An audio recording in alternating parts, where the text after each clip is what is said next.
Global greetings to all my fellow Leftlites. I am Moksha Shukla from class 4th, and today we are going to read chapter 1 from our science literature book. Let's start. 1. Preparation of food in plants.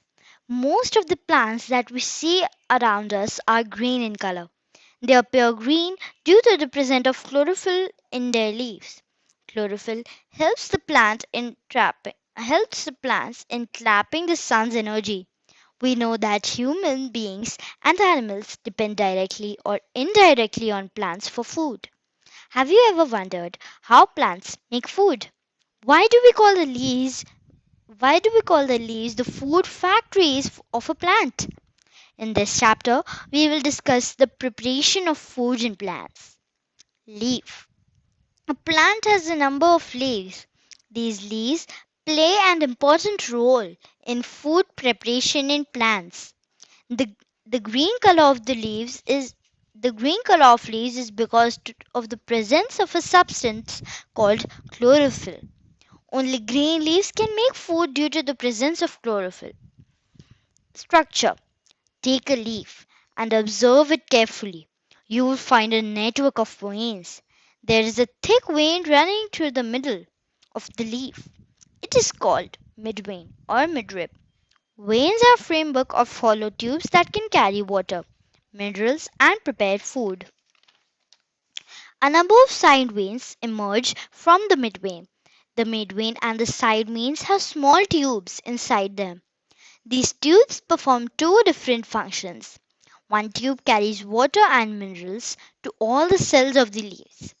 The other tube carries prepared food from the green leaves to the other parts of the plant. These veins are present on the green flesh surface called leaf blade. The leaf is attached to the main stem through a stalk called petiole. Outer end, the outer end of a leaf that is opposite to the petiole is known as the leaf apex. Now, if we observe the underside of a leaf with help of an hand lens, we will see a number of tiny pores. These pores are called stomata. Stomata helps the plant to breathe. Through stomata, the exchange of gases takes place in plants. It also gives out excess of water present in the leaves in the form of water vapor. This process of giving out water vapor from stomata is called transpiration. Functions. Leaves are very useful for plants.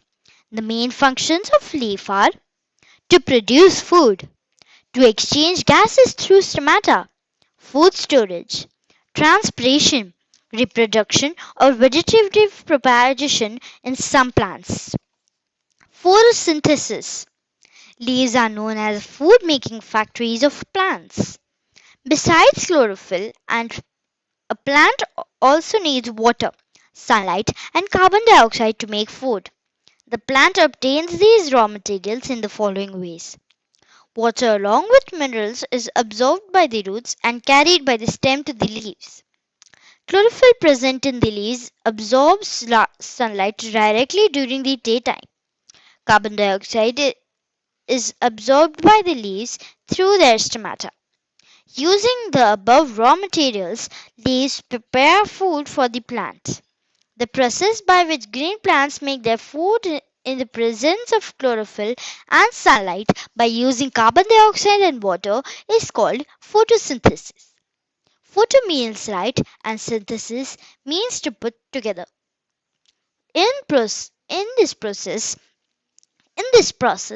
light which is absorbed by the chlorophyll is used to combine water and carbon dioxide, which results the formation of glucose or starch and oxygen. It is a type of sugar, also a rapid or fast energy giving substance. After the food is prepared, oxygen and extra water is given out and food is taken by veins and stem to all parts of plant. Carbon dioxide plus water, sunlight, chlorophyll, glucose plus oxygen plus water. Brain teaser. Why are plants not able to make food at night? How do plants use food? The food prepared by the plants is form of simple sugar. Do you know what happens to this food? The, the plant uses the food in following ways: for their growth, for building new cells, and to get energy. Extra food is stored in various parts of the plant, like the leaves, stems, and roots, in the form of starch. Unusual plants. Green leaves make food for the plant, but there are some plants which do not have leaves and some others which do not have green leaves. There are some plants in which either photosynthesis does not take place or it occurs in a different way. Some of them are discussed below. Moles and mushrooms. These are non-green plants. They do not have chlorophyll and hence cannot make their food by the process of photosynthesis. They get they get their food from decaying plants and animals. Cactus. Cactus plants grow in a dry place like deserts. They do not have leaves like other plants. They have a green flattened stem. It makes food for the plant and also stores water. The leaves of desert plants are modified into spines or thorns. Croton and coleus. Croton and coleus are plants with purple or pink or red leaves. This does not mean they do not have chlorophyll. The red color is because of the presence of the red pigment that covers the green chlorophyll. They perform the process of photosynthesis and make their own food. Parasitic plants. There are some plants like dodder and corpse flower that cannot make their own food and use food made by the host green plant. Therefore, they are called parasitic plants. Insectivorous plants. Some plants eat insects. They are called insectivorous plants. These plants eat insects in order to complete their requirement for minerals, which they can not get from the soil. Pitcher plant and Venus flytrap are the examples of insectivorous plants. Relationship between animals and plants. Plants and animals depend on each other for their survival. We know that animals get food directly or indirectly from plants. Animals get oxygen from plants. On the other hand, plants need carbon dioxide for the process of photosynthesis. This need is fulfilled by animals. But they breathe out carbon dioxide and plants use it. This way, plants and animals depend on each other. Flow of energy in living organisms. Sun is the main source of energy on the earth. Plants plants use sunlight along with the water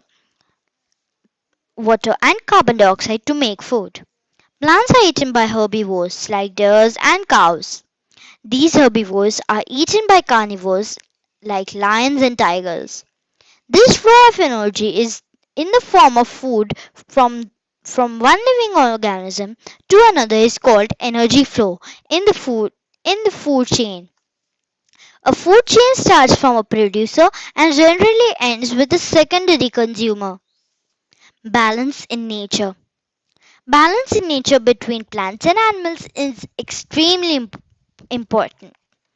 In the number of animals, if the number of animals increased suddenly on Earth, the animals would not get sufficient food. Similarly, if suddenly the number of plants increased abnormally, there would not be there would not be carbon dioxide during respiration. This carbon dioxide this carbon dioxide acts as raw materials for photosynthesis in plants. We must therefore protect both plants and animals so the number may not increase or decrease suddenly, which may disturb the balance of nature. Do you know World Environment Day is celebrated on 5th June every year? So if you like the video, please like, share and subscribe to this channel. Bye.